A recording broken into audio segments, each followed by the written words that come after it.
Good morning everyone. This is our next video of the online class of class 7th, right? Physics वो हमारा जो है class 7th का जो science है ये आपकी रिवीजन वीडियो है, जिसके अंदर बेसिकली क्योंकि हमें यूनिट टेस्ट के लिए प्रिपेयर करना है, तो यूनिट टेस्ट में मैंने आपको बोला था कि जो आपका एक तरीके से पेपर बनेगा वो बुक के बीच में से बनेगा, है ना। कहने का मतलब है कहीं से भी आ सकता है। जैसे आज तक तो आप नोटबुक्स के ऊपर ही डिपेंड रहते थे, लेकिन वो आएगा तो बुक्स में से, लेकिन विद इन अ चैप्टर के बीच में से आएगा, तो आपको रीड आउट करना पड़ेगा उसको अच्छे से।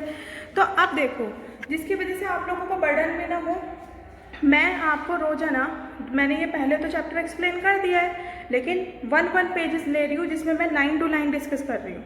और मैं आपको हर वीडियो में बोल रही हूँ, अगर किसी ने बुक लेकर कोई नहीं बैठ रहा है, बाई चांस बीच में से वीडियो ब्लर हो रही है, तो एटलीस्ट आपको वॉइस तो आएगी मेरी और आपको पेज नंबर भी पता होगा, तो आप हेडफोन्स लगा के सुना करो। और पेंसिल और एक रफ नोटबुक जरूर हाथ में होनी चाहिए, जिसमें क्या है मैं लाइन टू लाइन बताऊंगी तो आपको कोई प्रॉब्लम नहीं आएगी। दोबारा हो रहा है, रिवीजन हो रहा है, तो आपको इजीली समझ आ जाएगा। ये बात समझ आ रही है? ठीक है, तो जो भी मैं आपको वर्ड बताती जाऊंगी वो आपको नोट डाउन करने हैं अच्छे से, ठीक है ना। अब देखो, जो आज हम स्टार्ट करेंगे वो है हमारा silk worm and silk and silk worm, कि किस हिसाब से करके क्या होता है, उसके कैरेक्टरिस्टिक फीचर क्या है, कि हम किस सब्सटेंसेस को बोलेंगे कि ये it is made up of silk, ये सिल्क का बना हुआ है। दूसरा हमारा क्या है, difference between the silk and wool, silk की कुछ कैरेक्टरिस्टिक फीचर प्रॉपर्टीज क्या रहती हैं।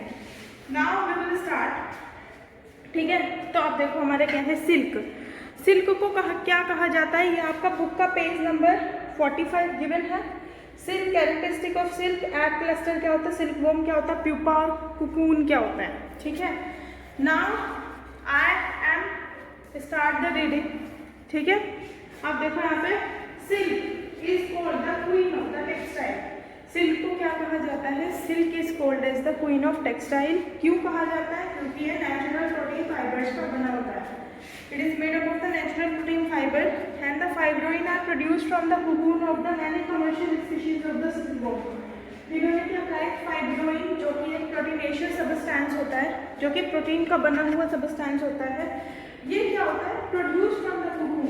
देखो एकदम सिल्क तो नहीं बनता, कभी पहले प्यूपा आया होगा, लार्वा आया होगा, कोकून में कन्वर्ट हुआ होगा, तो इनमें क्या होता है, कोकून होता है। कुछ बहुत सारी स्पीशीज पाई जाती है हमारी सिल्कवॉर्म की, है ना, of many commercial species of the silkworm, जिसमें से एक एग्जाम्पल क्या है उसका, बॉम्बेक्स मॉरी। क्या नाम है, bombyx mori, and being the wide most wide spread, ठीक है। अब इनमें क्या है, सेरीकल्चर और silk farming is a rearing of the silk product silkworm for the production of raw silk. Raw का मतलब होता है कच्चा माल, ठीक है ना। तो इसका मतलब क्या है, एक तरीके से सेरीकल्चर। तो देखो, अगर सिल्क से सिल्कवॉर्म निकल रहा है, तो सिल्क, अगर सिल्कवॉर्म निकल रहा है, सिल्क निकल रहा है सिल्कवॉर्म से, वो तो मतलब होता है कीड़ा, वो कीड़ा जो कोई चीज़ निकाल रहा हो या फिर बना रहा हो, तो उस प्रोसेस को भी तो कुछ बोलेंगे ना।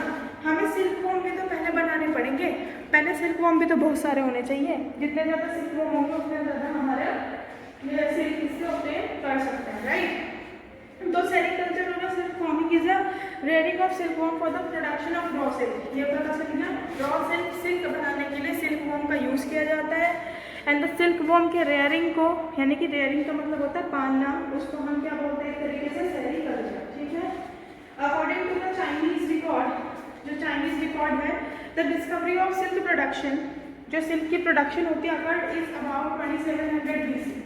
कितना हो चुका है, 2700 BC तक। Today the China and Japan, China और जापान को, Japan and China are the main producer together manufacture more than 50% of the world silk production. Silk की सबसे ज़्यादा 50% से ज़्यादा कहाँ पाई जाती है, चाइनीज रिकॉर्ड के अकॉर्डिंग, चाइना और जापान के अंदर। India and Italy also have a significant silk production. अगर किसी ने पूछा कि वो कौन सी स्टेट है जहाँ पे सिग्निफिकेंटली प्रोडक्शन होता है, बट ज़्यादा तो चाइना एंड जापान के अंदर है, उससे थोड़ा कम होता है, बट इंडिया एंड इटली के अंदर होता है। ये बात समझ आई आप लोगों को। अब हम पढ़ते हैं आपको बुक का कैरेक्टरिस्टिक ऑफ द सिल्क, कि सिल्क की कैरेक्टरिस्टिक कैसे क्या रहती है।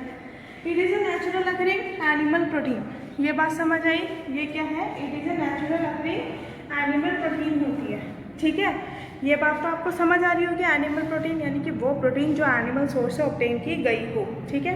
Next, it is a strong as a thread, steel thread of the comparable thickness. Comparable thickness का मतलब क्या है कि जैसे कोई हमारे पास थ्रेड है, वो कितना थिक है, ठीक है, कितना ज़्यादा मोटा है, तो जितना हमारा सिल्क का थ्रेड होगा, थ्रेड का मतलब धागा, वो उतना ही हमारा जितना स्टील का धागा रहता है उतनी ही थिकनेस का, उतना ही ज़्यादा, मतलब सब कुछ जो उसकी कंपैरेबल थिकनेस वगैरह होती है वो सब कुछ इतनी रहती है एज कम्पेयर टू जितना स्टील का रहता है। It has a natural tendency to repel dust. Repel dust, repel का मतलब दूर भगाना, डस्ट अपने ऊपर नहीं आने देता, इसकी एक नेचुरल ये प्रॉपर्टी है जो नेचर के अंदर पाई जाती है। It has a unique natural shine because of the prism effect of the thread. Unique shining appearance होती है जब आपने सिल्क के जो कपड़े होते हैं उनमें अलग ही शाइनी सा रहता है। शाइनी का मतलब लस्ट्रस अपीयरेंस, ठीक है, लस्ट्रस बोलते हैं शाइनी अपीयरेंस को। क्यों? क्योंकि उसके अंदर प्रिज्म इफेक्ट होता है। जैसे हमारा डायमंड नहीं होता, ऐसे करके 3D में देखते हो तो उसमें अलग अलग शेप और शाइन करता है, तो प्रिज्म इफेक्ट की वजह से, ठीक है। Next, it is a bad conductor of heat, so it is comfortable to be worn in both warm and a cold weather। ये क्या है? ये हमारा एक तरीके से बैड कंडक्टर ऑफ हीट होता है, ठीक है, बैड कंडक्टर ऑफ हीट है जिसकी वजह से so it is comfortable to be warm in both warm and a cold weather, ठीक है। बैड कंडक्टर होने की वजह से ये क्या रहता है, ये बॉन्ड आराम से कर सकते हैं हम इसको, क्योंकि गर्मी में गर्मी नहीं लगेगी, सर्दी में ज़्यादा सर्दी नहीं लगेगी, तो हम इजली उसको बॉन्ड यानी कि बुन सकते हैं। Next, it is sensitive to the strong alkalis and acid. Alkalis क्या होता है? जब हमारे स्ट्रॉन्ग बेस के अंदर, जब मैंने एसिड बेस वाला आपको चैप्टर पढ़ाया था उसका थोड़ा रिकैप कर लेते हैं। एसिड के अंदर जो स्ट्रॉन्ग बेस होता है उसके अंदर वाटर मिल जाता है, तो उसको हम क्या बोलते हैं?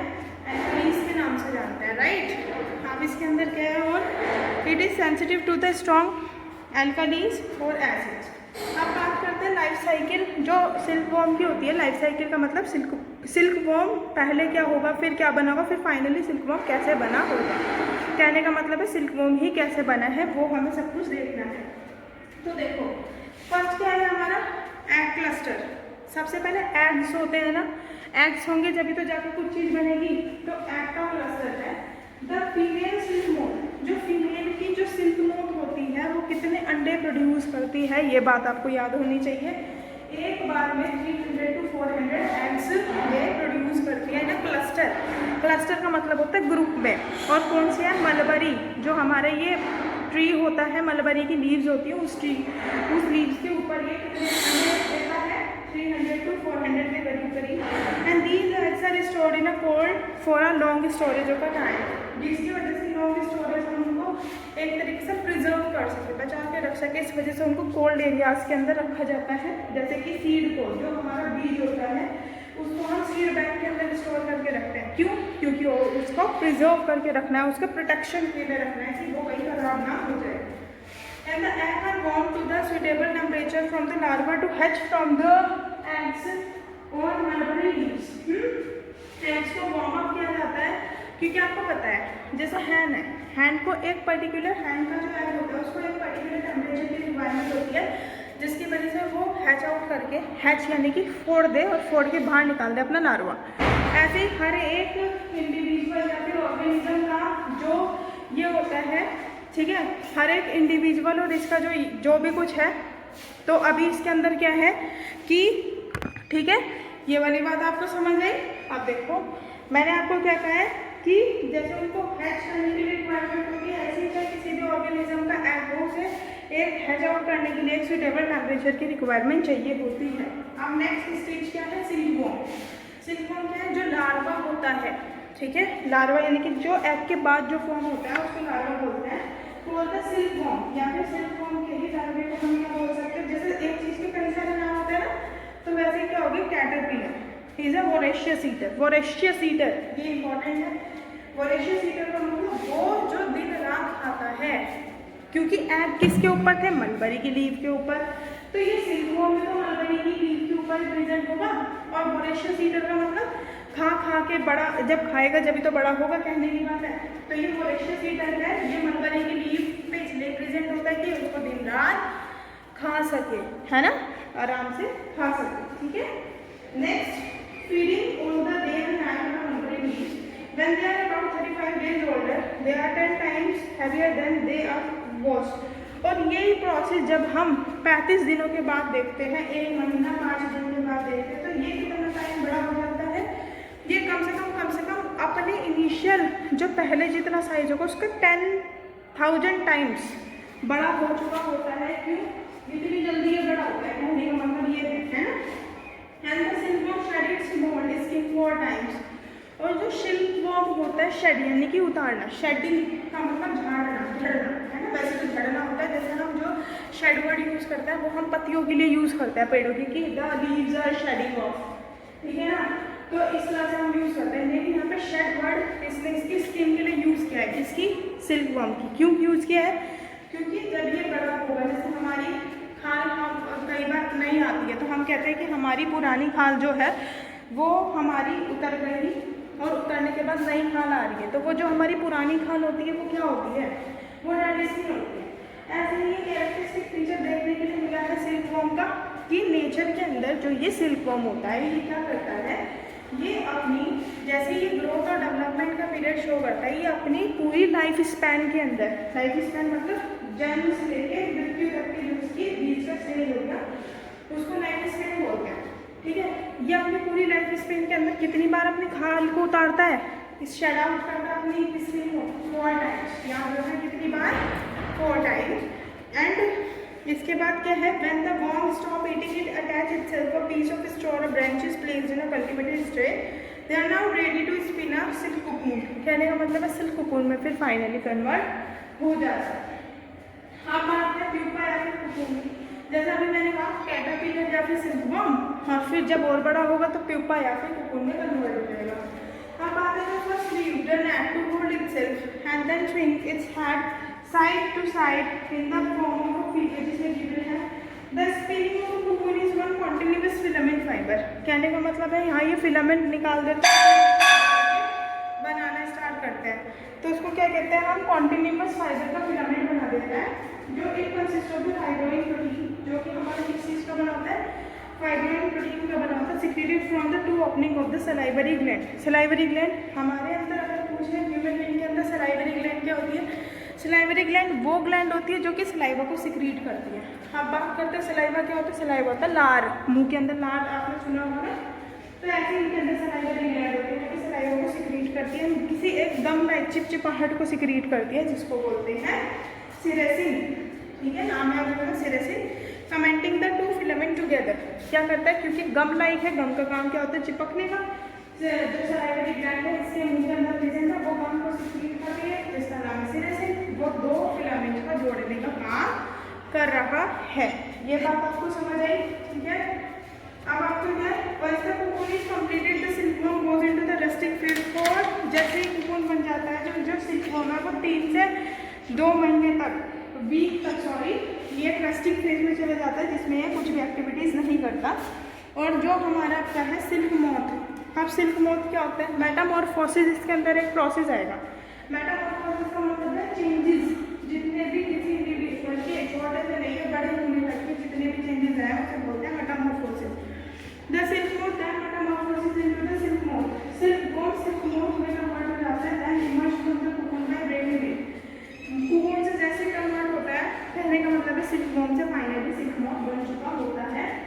And they are destined to continue to the thread of a cocoon case. The silk moth secretes a fluid to dissolve the silk and thus escape from the cocoon release. Some of healthy moths are trapped and keep for breathing. वही वाली बात है कि finally silk moth बन चुका है और उससे आगे हमें स्टार्ट करना है। आज भी हमने एक ही वो किया है पेज, है ना। 2 पेज मुश्किल से रह रहे हैं। Within 2 days your chapter will complete and you have to start and read it yourself. ये जो चैप्टर है आपका, ठीक है। इसके पहले की जो वीडियोज़ होंगी इस चैप्टर की फुल जो डिटेल में वो देखोगे, और आपकी 9 to 9 तो मैं बुक से पढ़ा ही रही हूँ, इसलिए मैं शॉर्ट वीडियोज़ बना रही हूँ कि आपको ज़्यादा दिक्कत ना हो, क्योंकि यूनिट टेस्ट के लिए आपको पढ़ना भी है।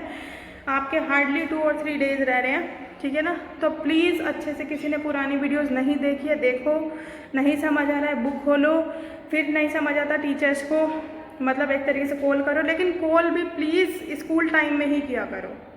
आप लोग कभी भी कॉल कर देते हो। और दूसरी बात, आप लोगों के पास अगर किसी को ये प्रॉब्लम है ब्लर हो रही है तो बोर्ड की पिक ही इसलिए जा रही है। और एक चीज़ और, आप लोगों में से बहुत बच्चे क्या कर रहे हैं, जो असाइनमेंट वीडियो बनती है उसमें से ही कॉपी का वर्क नोट करने की कोशिश कर रहे हो। वो सिर्फ समझाने के लिए है कि आपको कैसे कैसे क्या करना है। बुक में भी मार्क रहता है, किसी को बुक में नहीं समझ आता तो हम प्रिंट आउट या फिर रिटर्न करके भी उसको आपको भेजते हैं। उसको ही समझा रहे होते हैं एक्सप्लेनिंग के साथ। ठीक है, ये बात समझ आई। उससे वर्क नहीं करना है, वर्क के लिए आपके पास PDF फाइल उस वीडियो के साथ ऑलरेडी आती है। ये बात क्लियर हुई। मुझे अब ये चीज़ ना सुननी पड़े कि मैम हमें असाइनमेंट वीडियो में काम कर रहे थे और हमें नहीं दिखाई दे रही है। Assignment video is only for understanding the questions, not to write down.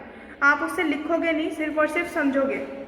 उसके लिए जो काम करना है वही वाला वर्क आपको PDF के फॉर्म में मिलता है और बुक में भी क्लिक करके मिलता है। जैसे किसी किसी को प्रॉब्लम होती है कि हम फ़ोन ज़्यादा यूज़ नहीं करेंगे या फिर आई साइट की प्रॉब्लम है, तो लगाओ टिक बुक में और लिखो, वही चीज़ वहाँ पे मिलती है। अब आपको समझ जाना चाहिए क्योंकि आपकी 1-1.5 महीने से तो ऑनलाइन क्लास रेगुलर चल रही है और अब भी एक आधा बच्चा ऐसे करके पूछता है। तो प्लीज़ कंफर्म करो, टीचर्स से नहीं करना है, अपने फ्रेंड से करो, लेकिन प्लीज़ करो और वीडियोस ज़रूर देखो। ठीक है, आज के लिए इतना ही। Thank you. हम नेक्स्ट पेज करेंगे। 2 पेज रह गए, 2 दिन में आपका चैप्टर कंप्लीट हो जाएगा। फिर मैं अपना कंटिन्यू करूँगी आगे का, है ना। ठीक है, थैंक यू।